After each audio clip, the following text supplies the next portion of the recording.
Hola, buenos días. Eh, Desde la Escuela de Periodismo de la Universidad Diego Portales, queremos darles la bienvenida hoy día a esta conversación y a la presentación del estudio anual de noticias digitales que hace el Reuters Institute. Queremos darle la bienvenida a Eduardo Suárez, que está hoy día con nosotros.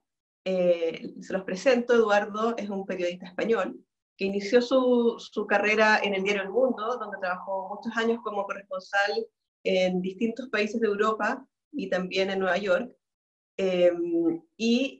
Luego se dedicó a fundar o cofundar medios de comunicación. Él es cofundador del diario electrónico El Español y también es cofundador de Politibot, que es un chat de noticias, un proyecto muy interesante. Eduardo ganó el premio Gabo por un proyecto multimedia sobre el derrame del Exxon Valdez. En los últimos años ha estado trabajando y escribiendo para distintos medios. Cubrió la campaña del 2016 en Estados Unidos para Univision y luego partió a la Universidad de Oxford a hacer un periodo de investigación en medios de comunicación en el Reuters Institute, donde luego se quedó trabajando hasta hoy, donde hoy está a la cabeza de la unidad de comunicaciones. Bienvenido, Eduardo. Eduardo nos va a presentar el informe anual del Reuters Institute sobre noticias digitales, que es un referente en la industria sobre el avance de las distintas plataformas digitales y la forma de consumir noticias en el mundo, y que en nuestra escuela, y yo creo que en la mayoría de las escuelas de periodismo del mundo se estudia porque incluye un gran abanico de información, abarca muchísimos países, si no me equivoco, más de 40, y actualiza anualmente el estado de las cosas y permite de alguna forma proyectar el futuro del periodismo. Bienvenido, Eduardo. Muchísimas gracias, Francisca. Es un verdadero placer para mí poder charlar con ustedes y bueno, pues alargar la mano, ¿no?, a través del océano e intentar explicar un poquito lo que es el Digital News Report, este informe que en el Instituto Reuters de Oxford llevamos haciendo ya 9 años, el próximo año será el 10º. Y que abarca, como decías, este año 40 países. Hemos ido creciendo poco a poco, el año pasado eran 38, este año son 40, los países nuevos son Filipinas y Kenia, pero bueno, Chile ya estaba el año pasado, está y la verdad es que hay algunos detalles bastante llamativos este año sobre Chile, que también, bueno, yo hablaré un poquito del informe, pero espero que también ustedes me ayuden un poco a decodificar, porque conocen Chile mucho mejor que yo y los medios chilenos, y bueno, en principio haré una presentación general sobre el informe, sobre las conclusiones del informe, yo creo que unos 20, 25 minutos o algo así, y bueno, pues a partir de ahí charlamos, respondo las preguntas que tengan sobre el informe y sobre cualquier otra cosa. Voy a compartir mi pantalla para mostrarles la presentación y bueno, si hay algún problema, pues me dicen. La idea es que los participantes pueden ir dejando preguntas en el chat, cosa que después al final de la presentación se la hacemos a Eduardo, ¿ok? Magnífico. Sí, nosotros también lo hacemos así en el instituto. Genial, bueno, pues vamos a empezar. Como decía, el Digital News Report, el informe de noticias digitales, lo publicamos en el Instituto Reuters desde hace ya 9 años. Este año, por primera vez, por cierto, esto quiero que quede muy claro, publicamos el resumen ejecutivo, que es un resumen muy amplio en español por primera vez y pueden leerlo, pueden encontrarlo en nuestra página web, en la página web del Reuters Institute. Y bueno, pues este año es un año quizá un poco especial porque ha habido protestas, ha habido pues muchas cosas en muchos países, muchos sucesos políticos, pero sobre todo hemos tenido una enorme pandemia, una enorme crisis que tiene muchas implicaciones evidentemente también para el periodismo, para el sector de los medios, y eso también está reflejado de alguna manera en el informe. Lo primero es, bueno, pues dar algunos detalles de lo que es el informe para aquellos que no lo conozcan tan bien. El informe, como decía, cubre 40 mercados. Decimos mercados y no países porque uno de los mercados que cubre es Hong Kong, que no es exactamente un país, pero bueno, cubre muchos países del mundo y de una manera lo suficientemente amplia y países lo suficientemente poblados para ofrecer una perspectiva bastante amplia sobre cómo están los medios en todo el mundo. De hecho, bueno, decimos que tenemos países de hasta 6 continentes, contando América del Norte y del Sur como 2 continentes distintos. El método que usamos son encuestas, es una gran encuesta que hace para nosotros la firma YouGov. Son 80.000 encuestados, más o menos, unos 2.000 encuestados por país, y eso pues, nos permite sacar bastantes conclusiones y también desglosar los resultados por variables demográficas como edad, como género, por supuesto, y educación y alguna otra variable. Estas son las entrevistas que hemos hecho en cada país. Como verán, en Chile hemos hecho 2005 entrevistas. Es importante tener en cuenta la penetración de Internet en cada país, porque eso puede introducir variables y puede introducir algún sesgo. En muchos países la penetración es casi total, pero hay países, por ejemplo Chile, donde, pues en el caso de Chile son 77%, ¿no? La penetración de Internet. Es un país donde Internet no está tan desarrollado pues, como en Noruega o como en Alemania o como en España. Eso es importante tenerlo en cuenta. Y el segundo caveat que es importante tener en cuenta también es que en algunos países encuestamos sobre todo en zonas urbanas, y esto es importante en todos los países de Latinoamérica, también en algunos países de Asia y de África, porque evidentemente eso ofrece una panorámica de cómo se comportan bueno, pues los habitantes urbanos de esos países, sobre todo porque bueno, pues los habitantes del medio rural quizás se informan de una manera distinta, y bueno, pues es un informe de noticias digitales que cubre sobre todo eso. Las entrevistas este año las hemos hecho entre enero y febrero de 2020. Eso significa que la mayoría de las entrevistas están hechas antes de que golpeara la pandemia.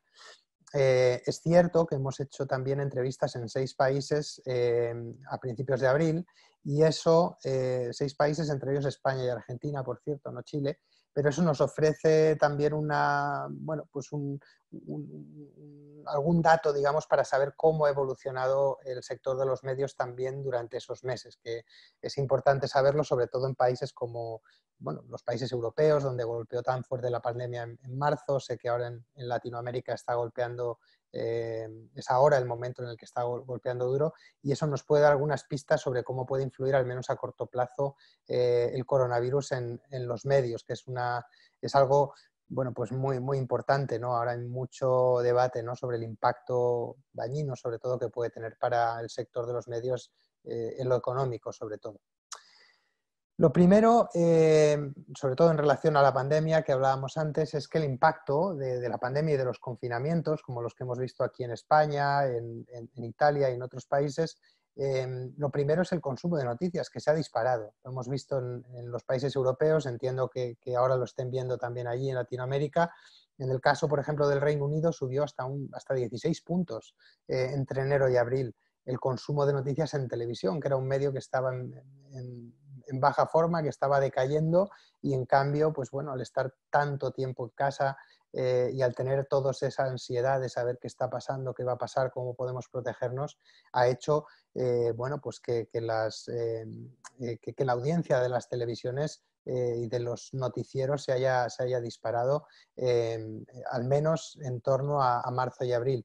Es cierto que luego eso también ha caído. No solo las noticias en televisión se han disparado, también las noticias online, también el consumo de noticias a través de redes sociales. En cambio, al menos en los países que encuestamos, bajó el consumo de diarios impresos, entre otras cosas porque durante muchas semanas era muy difícil incluso comprarlos, porque los kioscos estaban cerrados y era muy difícil encontrar puntos de venta. Ese auge también se ha producido en los medios online. Estas son cifras de tráfico de la página web de la BBC. Estas son cifras de navegadores únicos, y como pueden ver aquí, el tráfico se disparó, bueno, prácticamente hasta el triple, de 10 millones a unos 25 millones en los primeros días de marzo, bueno, pues en el momento en el que nadie sabía muy bien qué estaba pasando y todo el mundo quería tenía la ansiedad, ¿no?, de saber qué debía hacer para protegerse, qué medidas estaban tomando los gobiernos, ¿no? Es bastante bueno, impresionante, ¿no?, ese aumento de tráfico, y estoy seguro de que si algún periodista nos acompaña que trabaja en medios ha visto cifras similares en sus medios. Yo las he visto también aquí en España. El tráfico se ha disparado. Es cierto que esa subida ha durado lo justo. En fin, aquí, por ejemplo, vemos cómo más o menos se mantuvo hasta que Boris Johnson, el primer ministro británico, entró en el hospital, en estas cifras de tráfico de la BBC, pero desde entonces ha bajado. Es cierto que no ha bajado todavía a los niveles que había en enero de tráfico, sigue estando más bien alto porque sigue habiendo una situación anómala, pero al pico, digamos, de tráfico de la pandemia podemos decir que al menos en Europa ha bajado. Quizá en Latinoamérica este fenómeno se esté produciendo todavía porque la situación todavía allí es complicada. Un aspecto que cubre siempre el informe y que, bueno, es uno de los aspectos quizá más interesantes y sobre todo ahora que hay tantos medios que lo están pasando mal, es el aspecto relacionado con los modelos de negocio. La verdad es que este año hay buenas noticias en el informe porque más gente nos dice que paga por periodismo online, por noticias online. En casi todos los países hemos detectado un aumento. Es verdad que es un aumento desigual y estos porcentajes, bueno, llevamos muchos años ya encuestando y son porcentajes siempre muy desiguales. Están los países nórdicos, que ahí los tenéis, pues Noruega, Suecia, Finlandia, Dinamarca, que tienen porcentajes estratosféricos, sobre todo Noruega y Suecia, ¿no?, donde un 40% de la población o un 27% pagan por noticias online. Eso es algo que no vemos en ningún otro país del mundo.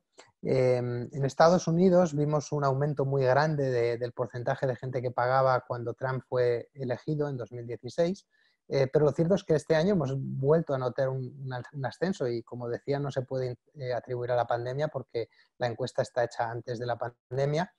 Y bueno, la verdad es que son cifras esperanzadoras para el sector y hemos visto ascensos en otros países, en menor medida porque venimos de cifras más bajas, pero en España, por ejemplo, ha aumentado 2 puntos, en Chile creo que ha aumentado otros 2 puntos, en Argentina ha aumentado otros 2 puntos. En fin, parece que es parte de una tendencia, que es la tendencia de que la gente paga más, también porque los medios están pidiendo más. Cada vez más medios están instaurando modelos de suscripción o de membresía y esto, bueno, pues hace que la gente se plantee pagar. Este año hemos estudiado en concreto 3 países en especial para intentar, bueno, pues intentar estudiar un poco más en profundidad cuáles son los mecanismos que hacen que la gente pague. Una de las cosas que detectamos en estos 3 países que hemos estudiado, Reino Unido, Estados Unidos y Noruega, es que la inmensa mayoría de las suscripciones se van a las grandes marcas nacionales. Pues en el Reino Unido el Times, el Telegraph, en Estados Unidos el New York Times y el Washington Post. Noruega es un caso un poco especial porque tiene, la verdad es que periódicos locales muy fuertes y el 60 y pico % de la gente está suscrita a periódicos locales, pero el caso es que la gente, y esto lo hemos detectado en otros mercados, en otros años, la inmensa mayoría de la gente paga por una sola suscripción y esa gente suele pagar por una suscripción a un gran medio nacional. Y eso hace pues, que medios más pequeños quizá o medios que nacen en digital lo tengan habitualmente más complicado. Es cierto que este año hemos notado también en Noruega y en Estados Unidos que ya empieza a haber lectores, no son la mayoría, pero es una minoría significativa, que también pagan por una segunda suscripción a un periódico o a una publicación. Normalmente suele ser a un medio local o a un medio especializado, a una revista, además de pagar por ese gran medio nacional del que hablábamos. Y esto, pues bueno, nos da también un poco de esperanza, porque puede haber, pues quizá hay un movimiento de que la gente se está acostumbrando a pagar por la información y poco a poco quizá puedan pagar por más de una suscripción, que era un fenómeno que habíamos visto hasta ahora. ¿Por qué paga la gente? Pues no muchas sorpresas aquí. En general pagan por tener contenido distintivo, pagan si tienen alguna oferta, algún pues alguna prueba, digamos, de estas de 3 meses por $1, por una cifra pequeña, pero sobre todo por el contenido distintivo y también por la misión, apoyar al periodismo de un medio que perciben como valiente o que perciben como de calidad, es algo que los lectores están dispuestos a hacer y lo hemos visto en muchos países, lo hemos visto en España con el diario.es, lo hemos visto en el Reino Unido con el Guardian, en algunos mercados locales como Bristol, con el Bristol Cable en el Reino Unido. Apoyar la misión del medio es algo que funciona, siempre y cuando evidentemente que lo que estás prometiendo lo cumplas, ¿no? ¿Qué persuadiría de pagar a quienes no lo hacen? Pues esta es una pregunta muy interesante que hemos hecho este año y bueno, pues la gente que nos responde, la mayoría hablan de nuevo del contenido valioso, algunos hablan de no ver anuncios, algunos hablan de suscripciones flexibles, por ejemplo, tener una especie de suscripción familiar donde puedas entrar pues varias personas en la misma familia o tener un precio mejor. Y lo curioso quizá de esta pregunta es que una mayoría, un porcentaje muy alto, en realidad dicen que nada les persuadiría de pagar por contenido online, por contenido noticioso online. En el Reino Unido, por ejemplo, la mitad de la gente. En Estados Unidos el 40% dice que nada le persuadiría de pagar por noticias online. Son porcentajes muy altos. Y bueno, la verdad es que no diría que es sorprendente, pero sí que, bueno, debemos tenerlo en cuenta, ¿no? No todo el mundo va a pagar por el periodismo online, igual que no todo el mundo pagaba por el periodismo cuando era analógico, ¿no? Los periódicos no, aquí en España, que tenemos 50 millones de habitantes, los periódicos no vendían 50 millones de ejemplares, vendían muchos menos. Y eso se va a trasladar también al mercado de noticias online y veremos suscripciones, cómo van creciendo esas suscripciones, pero nunca, pienso, van a abarcar a un porcentaje altísimo de la población. Quien convenza a sus lectores debe empezar por aquellos que son más fieles y esa es la ruta que han seguido los diarios que tienen éxito. ¿Cuánto echarías de menos a tu diario local o regional? La verdad es que no conozco en nada, ¿no? el sector del periodismo local allá en Chile, pero este es un debate que está muy, muy candente ahora mismo en Europa y en Estados Unidos, el debate sobre el periodismo local que va a sufrir mucho durante esta pandemia, ¿no? Y la verdad es que la proporción de lectores que echarían de menos a sus diarios locales es muy distinta dependiendo del país, al menos es lo que hemos detectado. En Alemania, por ejemplo, hasta el 54% dicen que lo echarían de menos. Y en cambio en el Reino Unido solo es el 25%. Y bueno, pensamos que en parte esto tiene que ver con los sistemas políticos de cada país, ¿no? El sistema alemán es un sistema federal donde realmente las decisiones se toman a un nivel local y donde es importante ese tipo de información y quizá el Reino Unido es un poco distinto en ese sentido y por eso se echa menos de menos, ¿no? Ese periodismo local. En España, por ejemplo, que es un sistema también más federal, el porcentaje es bastante alto, es incluso más alto que en Alemania. Y bueno, pues estos datos ofrecen esperanza, al menos para algunos periódicos locales, que siempre van a tener ese problema del mercado, ¿no? Que es mucho más pequeño y siempre va a ser más difícil pues, sostener un negocio en un lugar más pequeño y con menos recursos. La confianza es uno de los aspectos clave siempre todos los años del informe, pero yo diría que este año más, ¿no? Por eso que dice ese banner que está ahí del Guardian en esta diapositiva, ¿no? La confianza nunca ha sido tan importante, especialmente por lo que decíamos ahora, porque muchos medios están acudiendo a sus lectores en busca de financiación. Y en este momento, cuando buscas financiación y buscas vender suscripciones o vender membresías, necesitas tener la confianza de tus lectores. Nadie que no confía en ti te va a pagar una suscripción anual o una suscripción mensual. Solo van a confiar en ti y van a poner su dinero gente que realmente bueno, pues perciba el medio como algo confiable, ¿no? Y bueno, pues en esto de nuevo tenemos, digo de nuevo porque estos últimos años ya ha bajado, tenemos una noticia no tan buena, ¿no? La confianza sigue bajando en todo el mundo, la confianza en las noticias. Nosotros no, la pregunta que hacemos es confianza en las noticias, no preguntamos por confianza en medios en general o en medios informativos, preguntamos por la confianza en las noticias. Y la confianza en las noticias, solo el 38% nos dice, en todo el mundo, estos son datos de los 40 mercados que investigamos, solo el 38% nos dice que confía en la mayoría de las noticias la mayor parte del tiempo. es una cifra muy, muy baja. La verdad es que ya era baja en años anteriores, ha bajado 4 puntos en un año, pero la verdad es que nos da mucho que pensar. Es cierto que la confianza no siempre depende de la calidad del periodismo. De hecho, lo que ocurre muchas veces, eso nos dice la literatura académica, es que la confianza en la información, en las noticias, en el periodismo y la confianza en la política suelen ir de la mano. Y cuando baja la confianza en los políticos, suele bajar también la confianza en los periodistas, entre otras cosas también por lo que comentábamos antes, la polarización, los discursos crispados, la política crispada, todo eso hace que baje la confianza en los medios. Hacemos un matiz siempre y preguntamos también a los lectores por la confianza en las noticias que usan, por la confianza en las noticias a las que ellos mismos acceden. Y esa confianza es un pelín mayor, el porcentaje es un 46%, el porcentaje de gente que confía en las noticias a las que accede, que lee, que usa. Y en cambio, la confianza en las noticias en buscadores como Google y la confianza en las noticias en redes sociales suele ser más baja. Es cierto que en esto tengo que decir que Chile es un país un poco especial, porque yo diría que es casi el único país del informe en el que la confianza en las noticias en buscadores y la confianza en las noticias en redes sociales es en realidad más alta que la confianza en las noticias de los medios. Yo si tuviera que escribir una información sin saber mucho, ¿no? Pero sobre lo que dice el informe de Chile, yo diría que ese sería el titular.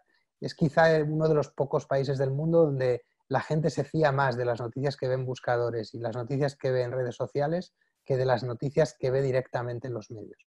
Y la verdad es que es algo muy llamativo y bueno, encantado de que me expliquen a qué se debe, ¿no? La verdad es que es muy, muy llamativo.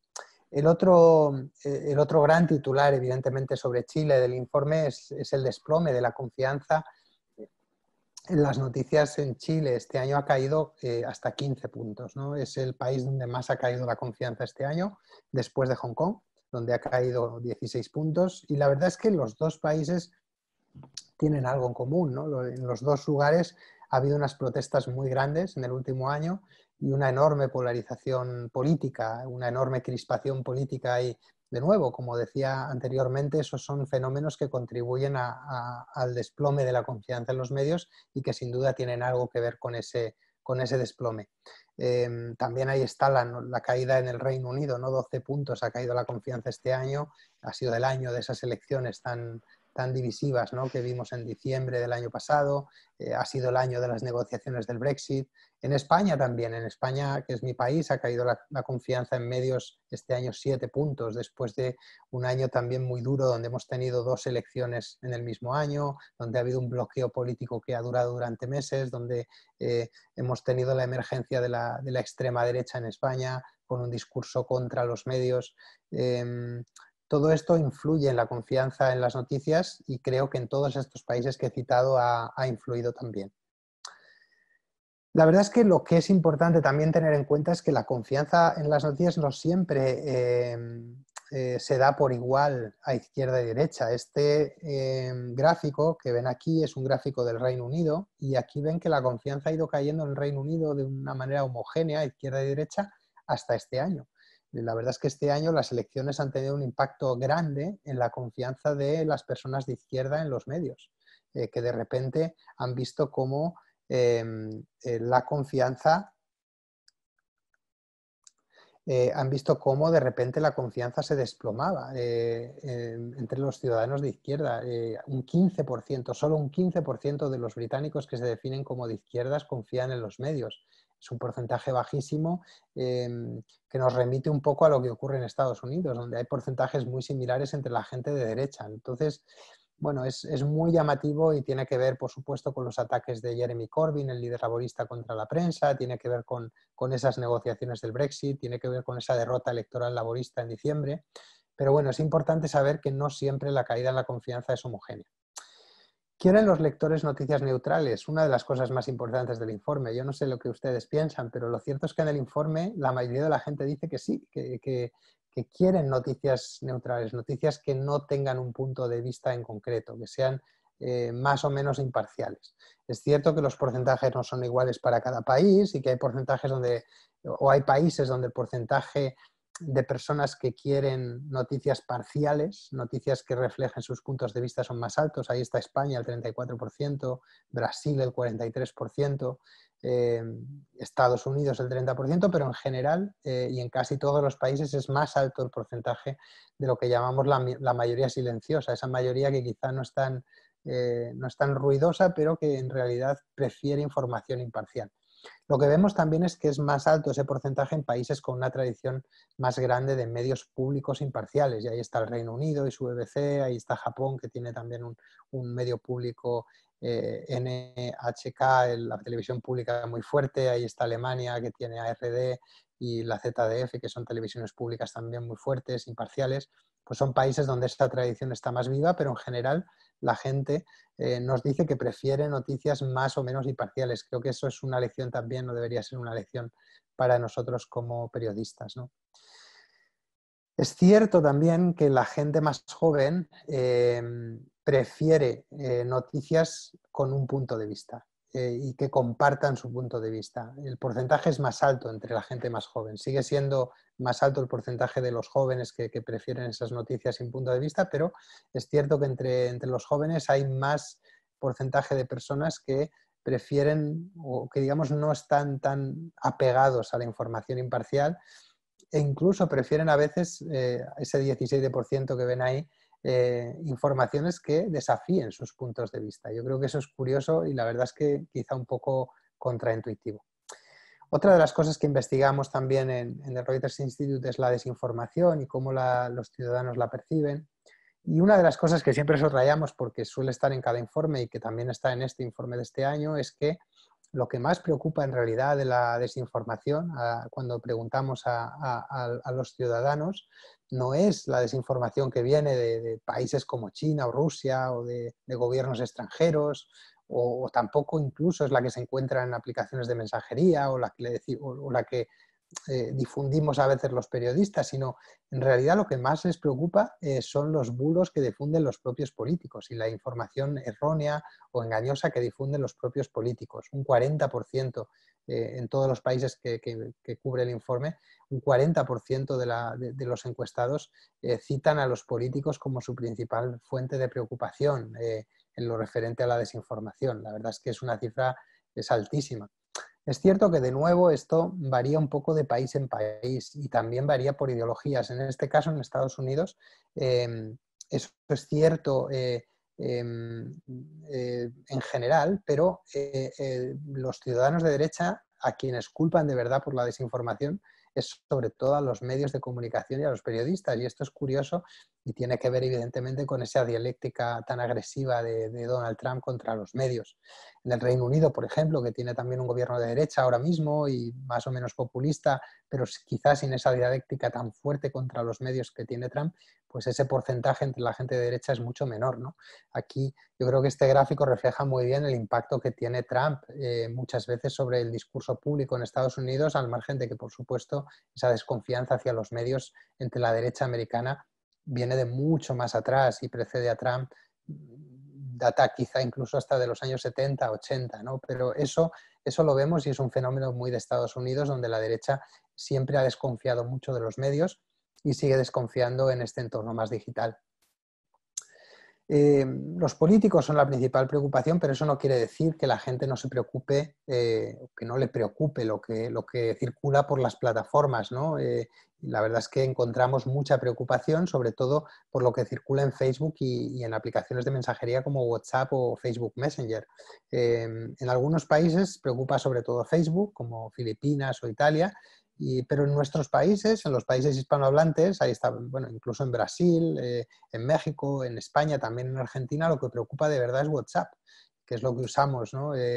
Muchos de nosotros para comunicarnos con nuestras familias, con nuestros amigos. Ahí circula mucha desinformación y eso también se ve en el informe. La gente le está preocupando mucho. En otra encuesta que hicimos en abril, en Argentina y en España, detectamos que casi la mitad de la población había hablado sobre el coronavirus en grupos de WhatsApp con familiares y amigos. Y claro, en esos grupos pues circula de todo, ¿no? Y muchas veces circula mucha desinformación a la que es imposible acceder porque son canales donde la información está encriptada y es imposible saber lo que está, ¿no? Entonces, eso sí que es bastante preocupante y los ciudadanos se muestran preocupados por ello. Es cierto que, bueno, el otro lado, el lado bueno de esto es que esa preocupación quizá hace que los ciudadanos seamos más incrédulos, ¿no? Si estamos preocupados por lo que vemos en aplicaciones de mensajería, quizá hay una señal ahí de que realmente estamos al menos sospechando, ¿no? Y la sospecha siempre es buena a la hora de evaluar lo que circula en redes o en aplicaciones de mensajería, en sitios donde no está la información seleccionada por un periodista. ¿Deberíamos informar los periodistas de las declaraciones falsas o engañosas de los políticos? Bueno, yo creo que esto es un debate que llevamos viendo desde hace mucho tiempo, que se ha intensificado, recrudecido en los últimos años con la presencia de políticos como Trump o Bolsonaro, que directamente bueno, difunden mucha información falsa. Y la verdad es que este hallazgo a mí personalmente me ha sorprendido, ¿no? Hay una mayoría de la gente que piensa que los periodistas debemos informar de forma prominente de estas declaraciones falsas, incluso aunque sean falsas, porque es importante que la gente se sepa lo que estos políticos dicen, ¿no? Y en cambio solo un 29% prefieren que los medios no enfaticen estas declaraciones. Bueno, es algo llamativo, ¿no? Y bueno, hay evidentemente muchos matices en esto y quizá, en mi opinión al menos, hay maneras de informar sobre ello. Y la mejor manera quizá es informar de la declaración, pero informar también de que es falsa y decirlo de forma prominente, ¿no? Pero es un dilema que estamos viendo cada vez más a menudo y que lo estamos viendo también durante la pandemia, lo hemos visto, ¿no? Con esos vídeos de Bolsonaro diciendo que el coronavirus era una gripe, con esas llamadas a los actos masivos también de Bolsonaro, con esa llamada de Trump a que la gente bebiera lejía. Bueno, es algo que vamos a ver cada vez más por el tipo de políticos que están emergiendo. Y lo que es curioso es que, en cambio, cuando a la gente le preguntamos por los anuncios políticos y sobre si Facebook o YouTube deberían bloquear anuncios políticos con cosas que fueran falsas, la verdad es que la mayoría piensa que sí, que las plataformas deberían bloquear los anuncios que estén ofreciendo información falsa, anuncios políticos, propaganda política. Es curioso porque parece un poco contradecir lo anterior, pero lo cierto es que la gente sí está a favor de que, bueno, pues de que las plataformas bloqueen esos anuncios, pero a la vez piensa que los medios deben cubrir declaraciones falsas.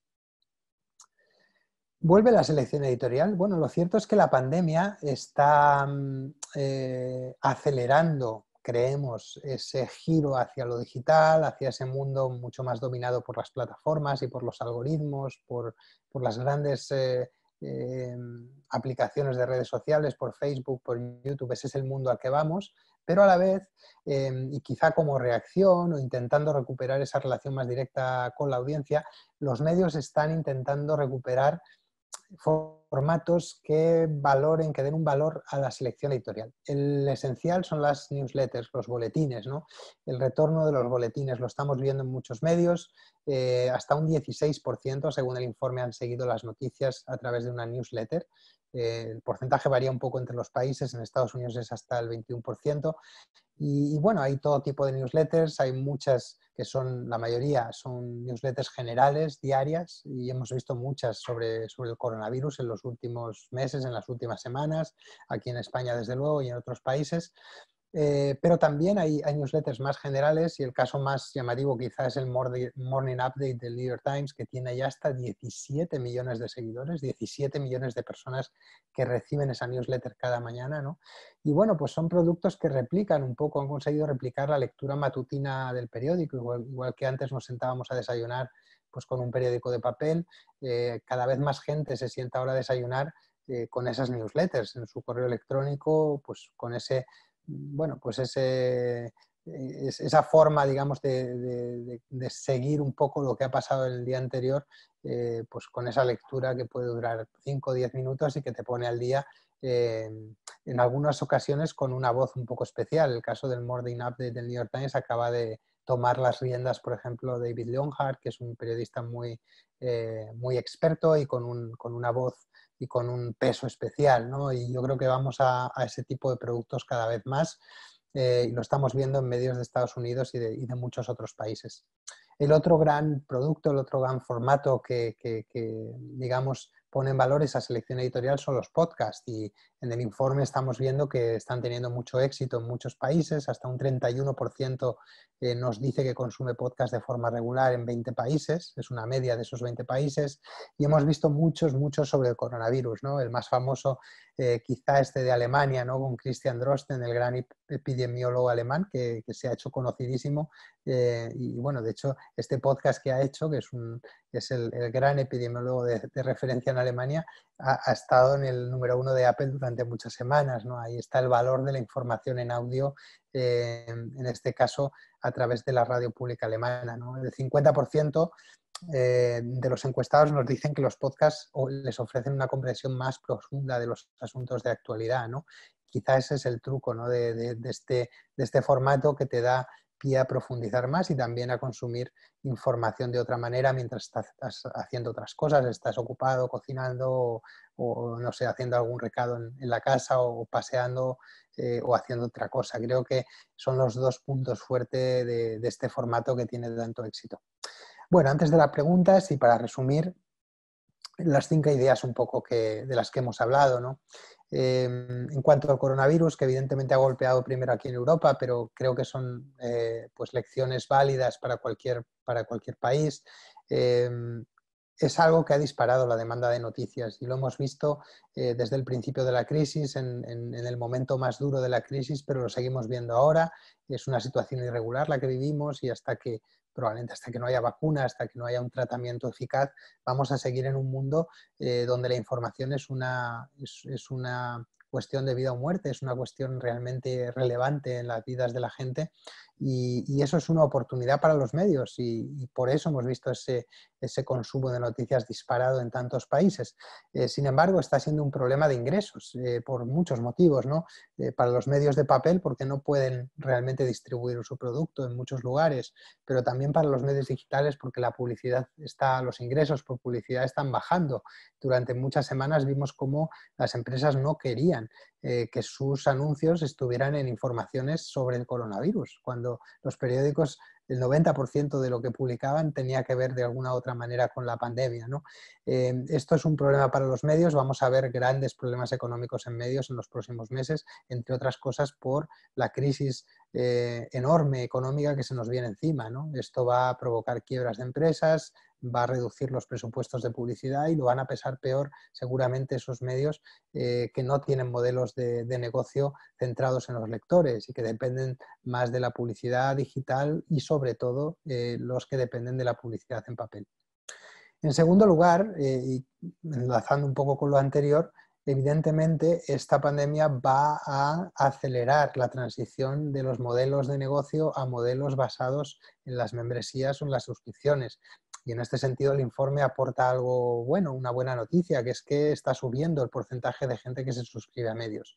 Sigue siendo un porcentaje pequeño en todos los países, en casi todos los países, y es improbable que ese modelo funcione para todos los medios, pero estamos viendo casos de éxito en muchos países con modelos muy diferentes.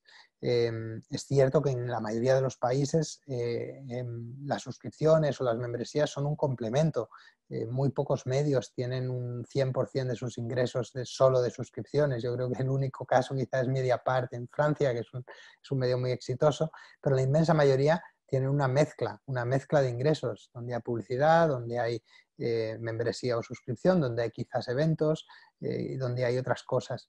Y ese es un poco el modelo al que vamos y bueno, pues va a funcionar mejor quizá para esas grandes marcas nacionales que veíamos, pero también hay modelos de medios más pequeños, más modestos, a las que les está funcionando este modelo de negocio basado en los lectores de una manera u otra. La confianza en las noticias sigue bajando y eso, como decíamos, tiene que ver con la polarización, sobre todo. Los países más crispados, donde hay conflictos políticos más grandes, donde los ciudadanos ven en los medios cosas que les incomodan, que no se ajustan a su ideología, donde hay debates políticos muy enconados, en esos países está bajando más la confianza en las noticias y el debate es cómo reconstruirla. Si evidentemente ningún periodista, ningún medio estaría a favor, ¿no?, de no informar sobre las cosas que está haciendo mal el gobierno o no publicar escándalos sobre los políticos, porque publicarlas supone una bajada en la confianza de las noticias. Y sin embargo es así de injusto, ¿no? En muchos países ese clima, esas investigaciones periodísticas, ese clima a veces que se crea contra el gobierno, a veces influye también en la confianza en las noticias. Es una paradoja, pero es así. Y yo creo que la receta para recuperar la confianza solo pasa por el rigor, por la calidad en el contenido, también por la transparencia a la hora de hablar de nosotros mismos, ¿no? Los medios más transparentes sobre sus finanzas, sobre su propiedad, sobre sus procesos periodísticos, creo que son los que a la larga van a conseguir una confianza más grande y estamos viendo ejemplos muy buenos de ello en muchos países. La desinformación es un problema grave y lo estamos viendo en muchos países, pero tenemos que centrar el foco y saber que las audiencias están sobre todo preocupadas por la desinformación que difunden los políticos y por la desinformación que circula en las plataformas digitales. Quizá no tanto por información de actores foráneos o de, bueno, pues a veces de la gente corriente. O sea, deberíamos centrarnos de verdad en las preocupaciones que vemos y una de las que detectamos en casi todos los países son los políticos, que además tienen altavoces muy grandes porque muchos de ellos tienen seguidores, muchos seguidores en redes y difunden esos mensajes de una manera mucho más amplia que la gente corriente o que los medios.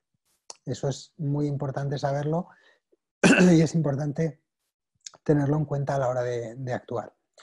Y bueno, por último, lo que hablábamos, ¿no? Los podcasts y las newsletters podrían ayudar a los medios a establecer una relación más directa con la audiencia, que es algo que muchos medios están echando de menos, sobre todo en este entorno dominado por las plataformas digitales, dominado por redes como Twitter, como Facebook, como YouTube.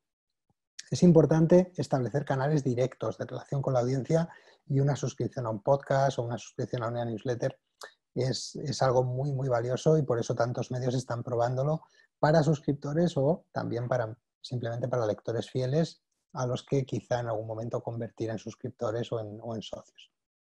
Bueno, hasta aquí la presentación. Un placer bueno, pues contaros un poco el informe y las principales conclusiones y bueno, pues a partir de ahora encantado de responder a cualquier duda que tengan. Muchas gracias.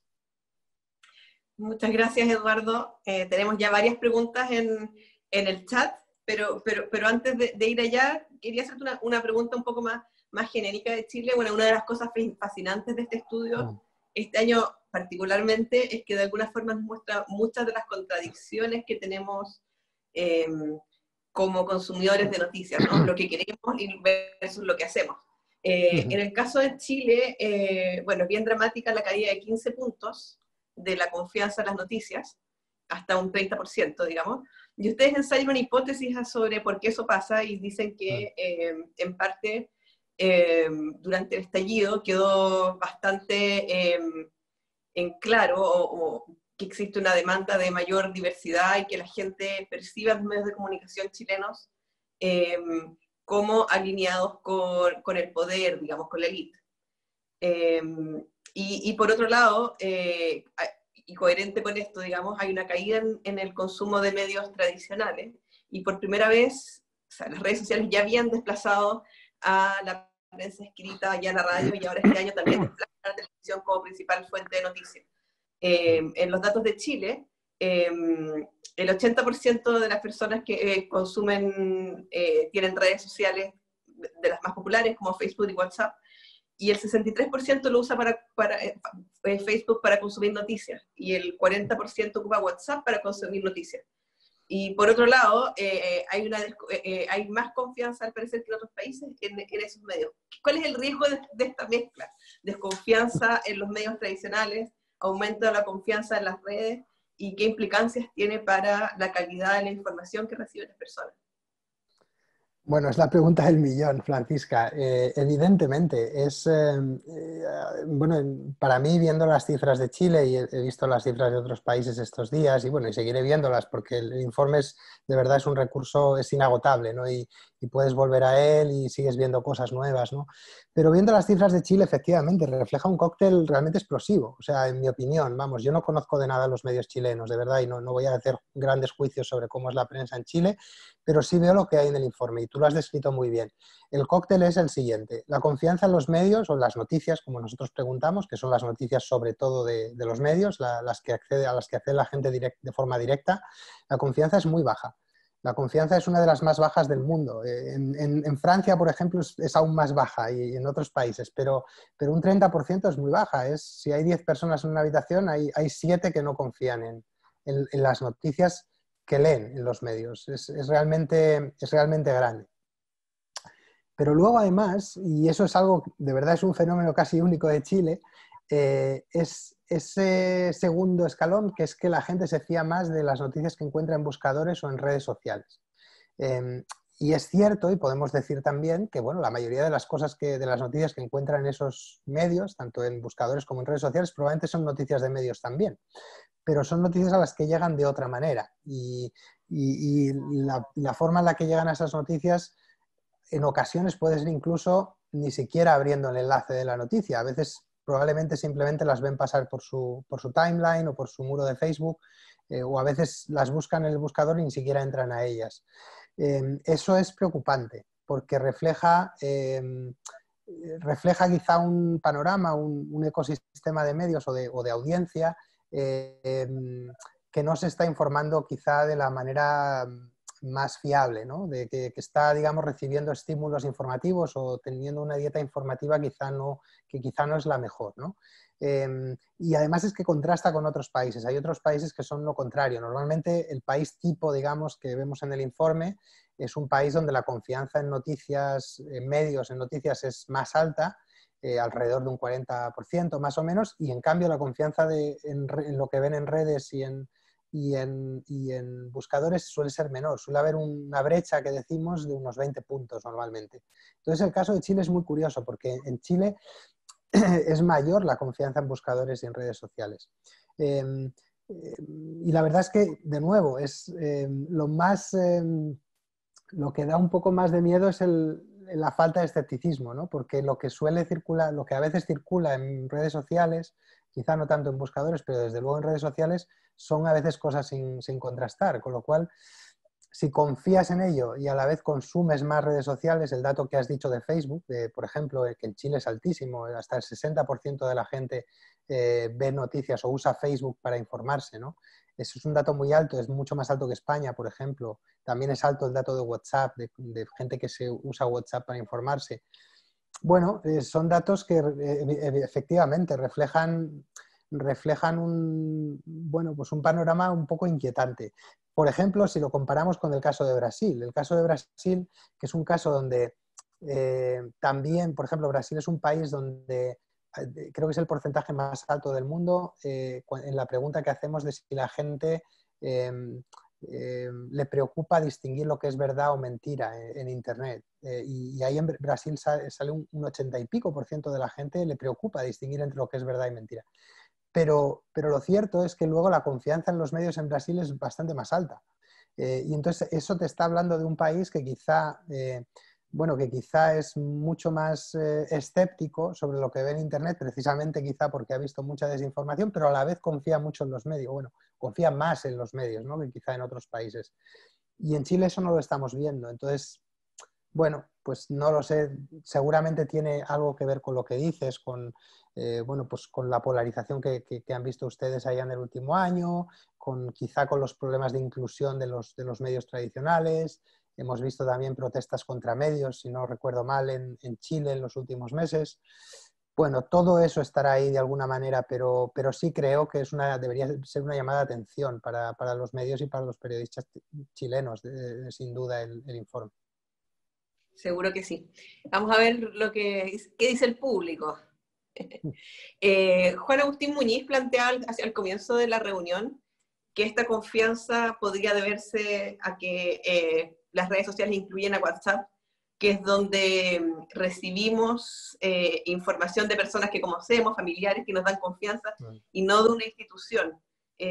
Tú en Politibot de alguna forma ensayaste con ese experimento, igual como hacemos nosotros con la bot. ¿Qué tan importante es eso y cuál es el riesgo de esa sensación de confianza? Sí, sí, eso es exactamente como dice Agustín. Efectivamente, ese es uno de los problemas que tenemos, ¿no? Los periodistas y los medios. Los medios solíamos, o sea, quiero decir, la información solía ser en una sola dirección, solíamos publicar en un periódico y teníamos el monopolio, digamos, de la publicación, y éramos los únicos que publicábamos y salíamos una vez al día y ya está.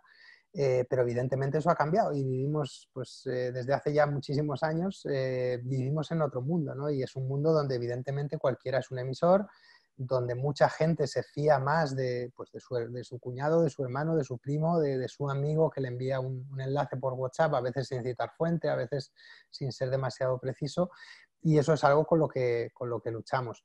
También he de decir, de todas maneras, en el informe que publicamos sobre la infodemia, que lo publicamos en abril, de nuevo no está Chile, pero bueno, hay datos de Argentina, hay datos de España y de otros países, y en ese informe que preguntábamos específicamente por la confianza de la gente en medios, por la confianza de la gente en los científicos, en los gobiernos, también preguntamos por la confianza en personas que conoces y también, por cierto, en personas que no conoces, para saber un poco si la gente se estaba fiando de esa, pues bueno, pues de su familia, de su familiar, de su amigo por WhatsApp, etcétera, en lo referente a la información del coronavirus. Y la verdad es que en general, depende un poco de país en país, pero en general los medios sí sí suscitaban más confianza, bastante más confianza a la hora de informarse sobre el coronavirus que las personas conocidas. Yo creo que también quizá porque, claro, también era una circunstancia muy excepcional. O sea, yo tengo la impresión, no sé ustedes, pero en un tema tan complicado y donde, bueno, pues un error te puede costar la vida, pues igual quizá la gente sí que se lo estaba pensando un poco más a la hora de confiar en cualquier cosa que viera en WhatsApp. Pero es cierto que, dicho eso, otra de las cosas que detectamos en el informe es que casi la mitad de la población había hablado del coronavirus en grupos de WhatsApp en España y en Argentina, que son países muy de WhatsApp, igual que Chile. Y bueno, pues eso, claro, es preocupante, de nuevo, por todo lo que decíamos antes, ¿no? Porque bueno, pues en esos grupos de aplicaciones de mensajerías puede circular de todo sin que la gente sea capaz de saber qué, ¿no? Nadie sabe qué está circulando ahí, es muy, muy difícil. Sí, efectivamente es algo que es un mundo, digamos, que hemos explorado, ¿no? Tanto en la bot como en Politibot, y bueno, pues nuestra apuesta y la suya también era pues llegar a, sobre todo, a un público más joven, ¿no? A través de esas plataformas, tanto en Telegram como en Facebook Messenger. Ahora hay una experiencia muy interesante que está haciendo un verificador español que se llama Maldita, que es un bot en WhatsApp, con la nueva API de WhatsApp, donde ellos, más que difundir, digamos, lo que están intentando es recoger de manera más estructurada los bulos que la gente ve, ¿no? Ellos tienen una comunidad muy, muy fuerte de usuarios y están recogiendo bulos a través de ese bot. Y eso les permite, es muy Bulos interesante le porque llaman ustedes a las noticias falsas, ¿no? eso, noticias falsas, no sé cómo, trolas, ¿cómo las llaman ustedes ahí? No lo sé, bueno.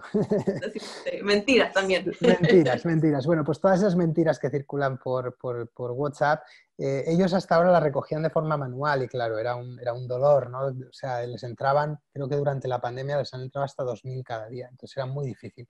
Pero a través del bot ellos pueden ahora identificar, pueden clasificar muy fácilmente si les entra algo que ya han recibido, con lo cual de repente es mucho más fácil ver cosas como, primero clasificar las mentiras que reciben y luego también saber cuáles son las que más se difunden. Ellos ahora al menos tienen una sensación más aproximada sobre las cosas que se están difundiendo más y también pueden priorizar a la hora de verificar las que realmente están cogiendo más velocidad, ¿no? Y se están difundiendo más deprisa. Entonces, yo creo que es algo que, bueno, vamos a ver, igual que la tecnología, digamos, ayuda al mal, yo creo que va a ayudar al bien también en los próximos años.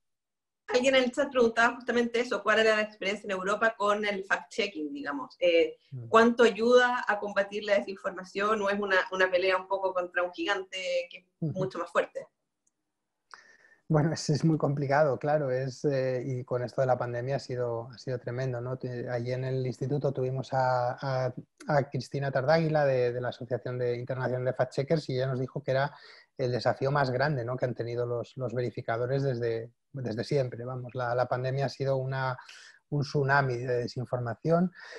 Es muy complicado. Yo creo que o sea, hay gente, ¿no?, que pone en duda la eficacia del fact-checking. Yo no la pongo en duda. Yo creo que tiene una eficacia. A veces no es la que desearíamos, ¿no?, porque hay políticos, sobre todo ahora, que son muy persistentes a la hora de mentir. Y da igual la cantidad de veces que les verifiques algo que han dicho que es mentira, que ellos lo siguen diciendo. Y estamos viendo, los casos más extremos son Trump y Bolsonaro, pero bueno, y Boris Johnson. Hay muchos casos en todos los países, ¿eh? Y en España nuestros políticos mienten muchísimo también. Pero yo diría que de dos maneras ayuda. O sea, por un lado, yo creo que hay políticos que todavía les da vergüenza mentir, o al menos que les pillen mintiendo, y cuando hay un verificador que sale y le saca los colores, pues todavía vemos que hay políticos que rectifican o que al menos dejan de decir, y creo que eso es válido. Y luego creo que tiene también un valor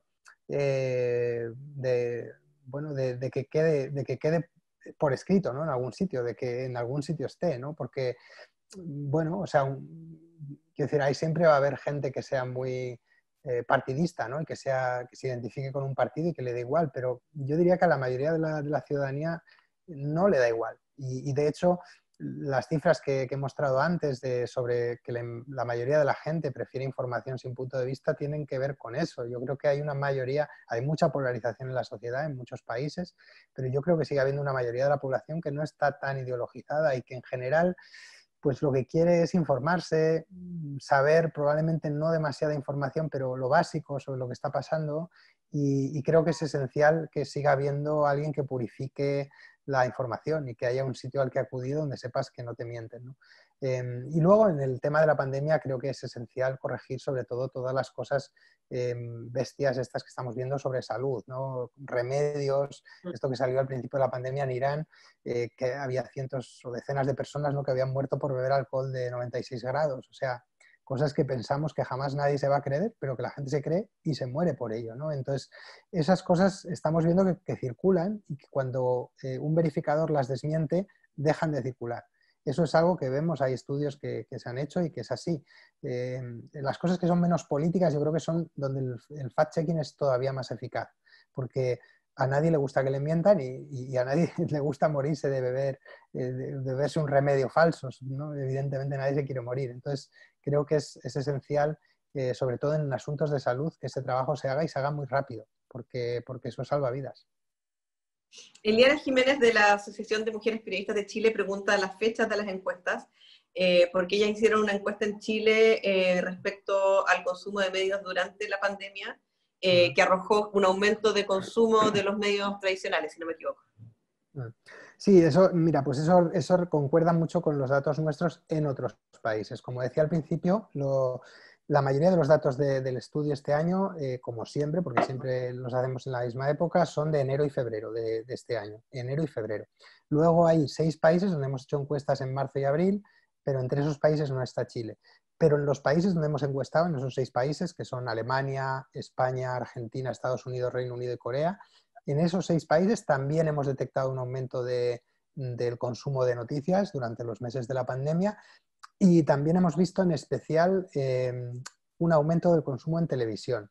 Las noticias de televisión, que habían bajado mucho en los últimos años, han experimentado un repunte, supongo también porque estamos todos mucho más tiempo en casa, ¿no? Pero sí, o sea, concuerda mucho con lo que dice la pregunta. Exacto. Luego Marta Quinteros comenta que una de las cosas que ha pasado en Chile es que canales por redes sociales transmiten en directo por Facebook, por ejemplo, manifestaciones o cosas que están pasando en vivo en lugares donde no están llegando los medios. Ella menciona eso hoy día en la mañana, una manifestación, pero pasó mucho durante este estallido social de las cosas que pasaban en los lugares más lejanos del centro de la ciudad, barrios más populares donde la prensa no va. ¿Qué ventaja tiene eso? En el fondo ahora todos tenemos un teléfono y podemos ser reporteros, y cómo eso le da credibilidad a las plataformas, ¿no? Pues eso, mira, es curioso, la verdad es que yo no había caído en eso, pero mira, ahí puede estar parte un poco de las incógnitas de las que hablábamos antes, ¿no? Sí, ¿y por qué las plataformas de redes sociales sobre todo, tienen quizá un poco más de prestigio o más de confianza en Chile, ¿no? Y es cierto, al menos yo he leído, ¿no? En algunos medios, ¿no? Sobre eh, que se percibe a veces a los medios en Chile y en otros países, ¿no? En Latinoamérica como demasiado elitistas a veces, ¿no? O demasiado alineados con las élites o con las personas más educadas o más formadas o más ricas, ¿no? de la población. Quizá tiene algo que ver con eso, ¿no? Y lo que es cierto es que estamos viendo, fíjate, y llevábamos años que estaba un poco de capa caída, pero estamos viendo en los últimos meses un resurgir del periodismo ciudadano y en varios sitios, ¿no? Del periodismo este de, bueno, pues el que has descrito, ¿no? De que cualquiera tiene una cámara en el bolsillo, cualquiera puede grabar una manifestación, cualquiera puede grabar a George Floyd mientras la policía lo mata, todo el fenómeno este que vimos en Wuhan, ¿no? De los bloggers de Wuhan que estaban escribiendo en tiempo real sobre la pandemia cuando el gobierno chino estaba negando lo que estaba ocurriendo. Es curioso, pero estamos viendo un resurgir que algo que pensábamos que había pasado un poco de moda, ¿no? Y que floreció, ¿no? Con la primavera árabe, incluso antes, ¿no? Con algún otro fenómeno y que de repente había bajado un poco bueno, no sé, no se estaba teniendo quizá tanto en cuenta y había vuelto un poco ese resurgir de los medios más tradicionales, más de siempre, y estamos viendo cómo ese periodismo menos profesional, evidentemente, pero mucho más inmediato y a veces en lugares, como dices, donde no están llegando los medios, bien porque es un barrio popular donde los medios no van o porque es una región remota donde los medios simplemente no tienen a nadie, o porque es, como decíamos en el caso de George Floyd, ¿no? Es algo que está pasando delante de mucha gente y es la única manera, ¿no? De informar de ello. Bueno, pues quizá tiene algo que ver también con eso que decíamos de Chile, ¿no? Y de las redes sociales. Desde luego en muchos países durante estos últimos meses lo estamos viendo, ¿no? Y estamos enterándonos de cosas gracias al periodismo ciudadano. Patricia Peña pregunta si es que, por la muestra, si es que hacen filtro por género o planean hacerlo, un análisis del consumo según género. Sí, sí, tenemos datos por género, porque evidentemente toda la gente que nos responde a la encuesta responde a algunas variables, ¿no? Demográficas, una es el género, otra es la edad, y hay datos por edad, otra es la educación. En algunos países tenemos por región, no en todos. Y sí, de hecho, si no recuerdo mal, en septiembre vamos a publicar un informe específico sobre género, creo que más centrado en el tipo o sea, algunas de las características y de las opiniones, digamos, por género del informe y también qué medios, digamos, dirigidos por mujeres tienen más y menos audiencia dependiendo del país. Publicamos en marzo de este año un informe preliminar sobre ese asunto, pero era sobre, no recuerdo exactamente el número de países, pero no eran muchísimos países. Entonces hemos pedido una grant y nos la han concedido y vamos a estudiar, creo que en septiembre, si no recuerdo mal, publicaremos un informe más centrado en el género y más centrado en bueno, cuánta audiencia tienen, por ejemplo, los medios dirigidos por mujeres en diversos países y cosas así. O qué correlación hay entre la audiencia de medios de mujeres dirigidos por mujeres y el género de la audiencia de esos medios. Interesante, estaremos atentos. María José Razuriz pregunta si crees que se nos viene una ola de legislaciones para combatir las noticias falsas o al revés, como Trump, que ha amenazado con legislaciones que podrían inhibir la libertad de expresión justamente porque se está tratando de chequear su discurso, digamos. Pues sí, yo en esto soy bastante pesimista, lo estamos viendo. Desde que ha empezado la pandemia, los líderes la están usando, muchos líderes en muchos lugares del mundo la están usando para restringir las libertades. Y lo hemos visto, hombre, hay grados en esto, ¿no? Hay grados de preocupación, lo hemos visto de una manera más burda, más preocupante, más brutal, ¿no? En sitios como Brasil, como Venezuela, ¿no? Donde detienen a la gente por informar de los casos, como Nicaragua, ¿no? Donde nadie se fía de las cifras del gobierno, como Rusia o Hungría, donde se han aprobado efectivamente leyes para hacer exactamente lo que has dicho, básicamente encarcelar a periodistas por informar de lo que pasa. Y luego hay países que no son tan burdos, pero donde hemos visto episodios pues, preocupantes, ¿no? Y en España, sin ir más lejos, hemos visto al Centro de Investigaciones Sociológicas, que es propiedad del Estado, preguntando a los ciudadanos en una encuesta que pagamos todos sí se debería restringir la libertad de expresión de información durante la pandemia. Eso lo ha preguntado un centro que es propiedad del gobierno en España. Luego dijeron que bueno, que preguntar no significa, pero bueno, por eso digo que hay grados, ¿no? Eso no es lo de Putin, no, claro que no, pero está claro que la pandemia ha hecho que los gobiernos asuman muchos poderes porque los necesitan, entre otras cosas, porque es una situación límite, pero hay que estar muy vigilantes y los medios tenemos que ser muy vigilantes con esto porque, bueno, los poderes, el gobierno se asume poderes y los periodistas estamos para controlar el poder, ¿no? Y si tienen más poder, ahí el control tiene que ser más grande. Y eso es algo preocupante y deberíamos estar pendientes sobre lo que está pasando en Estados Unidos. Bueno, lo que estamos viendo es que hay unas elecciones en marcha.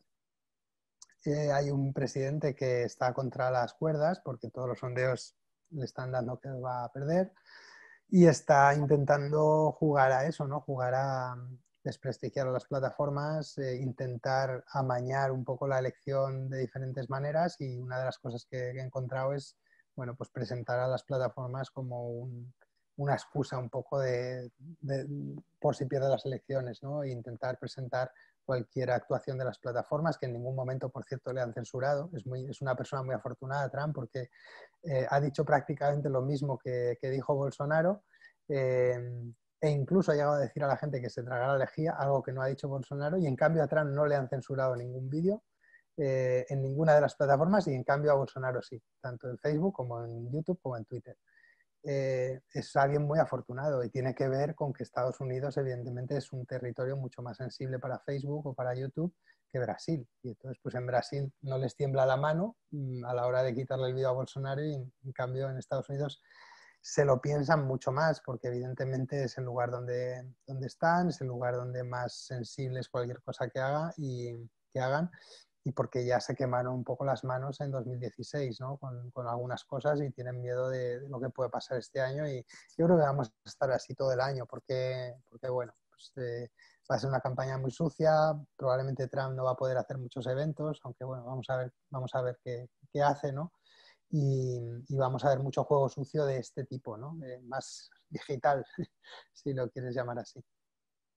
Hay una pregunta de Pilar Palma que creo que grafica bastante la forma en que al menos los jóvenes chilenos consumen noticias y pregunta por qué pasa con la gente que utiliza redes sociales para acceder a noticias, digamos. O sea, siguen a medios tradicionales a través de Twitter, de Facebook o de lo que sea, casi como un agregador o como una forma de que le envíen las noticias de últimas horas. ¿Eso cómo queda reflejado en la encuesta de ustedes?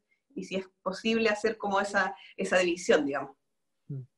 Bueno, lo que Gente que sabemos... se informa por noticias y por otras cosas, digamos. Sí, o sea, lo que sabemos a ciencia cierta, porque está en el informe y depende de nuevo un poco del país, pero en líneas generales se sostiene, es que efectivamente los jóvenes se informan mucho menos yendo directamente a las páginas web o a las aplicaciones de los medios. Esto es cierto en prácticamente todos los países y en Chile desde luego lo es. Y en cambio, por ejemplo, el país que digamos que es una excepción es el Reino Unido porque la BBC tiene tal fuerza que sigue siendo un país donde mucha gente va directamente a la web de la BBC. Pero en general es algo así, que es así. Los lectores más jóvenes entran a las informaciones de los medios casi siempre a través de lo que llamamos una puerta lateral. Y la puerta lateral pues, puede ser un enlace en Twitter o en Facebook o una story en Instagram o lo que sea, ¿no? Eso es una de las cosas clave. La segunda cosa clave con respecto a los jóvenes es que Instagram es la plataforma estrella, o sea, también para información. Es una plataforma que se usa muchísimo, la usamos todos, pero los jóvenes la usan más y la usan también para informarse, lo cual, bueno, pues introduce una complejidad añadida para los medios, porque es una plataforma complicada para muchos medios, porque es difícil colgar enlaces o llevar a la gente a tu propia plataforma desde Instagram, porque muchas veces a lo único que puedes aspirar es que la gente consuma tu contenido dentro de Instagram, a veces es difícil de sacarle dinero, de monetizar. Es difícil, es una plataforma muy difícil, pero sabemos a ciencia cierta que la gente más joven está ahí. Y está ahí mucho más que en Facebook, mucho más que en Twitter, mucho más que en otros lugares, ¿no? Entonces, es un desafío para los medios, es evidente. ¿Siguen los jóvenes a los medios en las redes sociales? Pues bueno, hay todo tipo de jóvenes, evidentemente, pero sí, yo creo que los medios siguen teniendo o siguen golpeando por encima de su peso en las redes. O sea, siguen teniendo muchos seguidores jóvenes también, y lo que nos cuesta siempre más a los medios es llevar a la gente de esas plataformas a nuestra plataforma, ¿no? Por eso es tan importante a veces intentar convertir a esos usuarios casuales o esos usuarios de redes pues en un suscriptor a una newsletter, aunque sea gratuita, pues en alguien que escuche un podcast y que se suscriba y que te escuche cada semana, porque eso es lo que realmente es más valioso. Pero bueno, no podemos no podemos dejar de estar ahí porque la audiencia, una parte de la audiencia está ahí. Y si no, lo que vamos a hacer es convertir a la audiencia de papel que tenemos, si tenemos un periódico, la vamos a convertir, a esa gente mayor que compra el papel, les vamos a convertir en suscriptores digitales, pero el problema lo vamos a aplazar solo. El problema está ahí, que es convertir realmente en suscriptores a gente más joven, ¿no? Hombre, hay esperanza también, porque lo que también sabemos, y es un estudio, perdón, que publicamos, un paper que publicamos hace unos días, es que empieza a haber más costumbre de pagar porque la gente paga por otras cosas, en Internet, por Spotify, por streaming, por lo que sea, ¿no? Entonces, eso está ayudando a la gente a familiarizarse con pagar. Y en eso los jóvenes están muy familiarizados. Cualquier persona de menos de 40 años está pagando por alguna suscripción a HBO, a Netflix o Amazon o al Prime. Entonces, yo creo que eso está creando una costumbre y un mercado que quizá hace unos años no existía. Interesante lo que dices, porque te diría que el dato que más me sorprendió, junto con el de la fuerte caída de la confianza, es el 9% de las personas que dicen pagar por noticias. Eh, ¿Hay algún detalle más fino de eso? ¿Podría ser que la gente esté pensando pagar canales de noticias pagados en la televisión? Porque la verdad es que en los últimos 2 años prácticamente todos los medios de noticias nacionales levantaron muros de pago, pero no transparentan realmente cuántos tienen, pero la percepción que hay es que todavía es muy pequeño. O quizás tiene que ver con que ustedes excluyen de la muestra a quienes no se informan, ¿no? Bueno, puede tener que ver con alguna de las cosas que dices. O sea, esto es algo que bueno, yo creo que esto es una pregunta muy específica que deberían responder los investigadores que hacen el informe, ¿no? Pero puede tener que ver con alguna de las cosas que dices. Y ellos han dado muchas vueltas a cómo preguntar este tema, y siempre no es demasiado sencillo, porque si tú preguntas si pagas por periodismo, por ejemplo, en lugar de decir que pagas por noticias, pues también eso puede introducir confusión. Es cierto que si dices si pagas por noticias, de repente puedes decir, la suscripción de cable a no sé qué canales y no sé qué, que ahí tengo también noticias. Bueno, yo quizá me fijaría más en este caso en la subida que en el dato quizá concreto, y es cierto que puede haber ruido. Igual el año que viene detectamos que vuelve a caer un poco y tal, o sea, probablemente está un poco en el margen de error, con lo cual tampoco es una subida, no es como en Noruega, ¿no? Que ha subido este año, no sé si eran 8 puntos, que es muchísimo, ahí realmente hay una subida. Pero bueno, también es cierto que la gente se puede suscribir a medios de fuera. Empieza a haber medios también en español que están lanzando suscripciones, y yo diría que en general, como es algo que estamos notando en todos los países, quizá tiene que ver con un cambio, hombre, no sé si de paradigma es demasiado decir, pero sí que hay un cambio de viento, ¿no? Un poco en el sector, y quizás sí que la gente es más propensa a pagar. Por supuesto, o sea, es una encuesta y es imperfecta en el sentido de que no podemos medir el número de suscripciones, no estamos midiendo el número de suscripciones que la gente compra, ¿no? Estamos midiendo lo que la gente dice que hace. Es lo que la gente reporta de sí mismos, ¿no? Entonces, bueno, pues ahí puede haber desde gente que no entienda bien la pregunta, o gente que piense que queda mejor decir que paga a decir que no paga. Todo eso O a es lo así. mejor son más de los que creemos. Sí, eso es. Bueno, igual Efectivamente. son Ojalá, más, igual son ojalá más, sea. o igual también la gente entiende pues que está comprando el periódico en un kiosco y eso también lo cuenta, o sea, pero más allá de los malentendidos, yo creo que sí que es relevante que esté subiendo, o que haya una ligera subida, y es una tendencia ascendente que ya estaba el año pasado y que este año vuelve y que está indicando que en el sector se está moviendo algo, ¿no? que esto que no era posible hace unos años empieza a ser posible en muchos sitios, ¿no?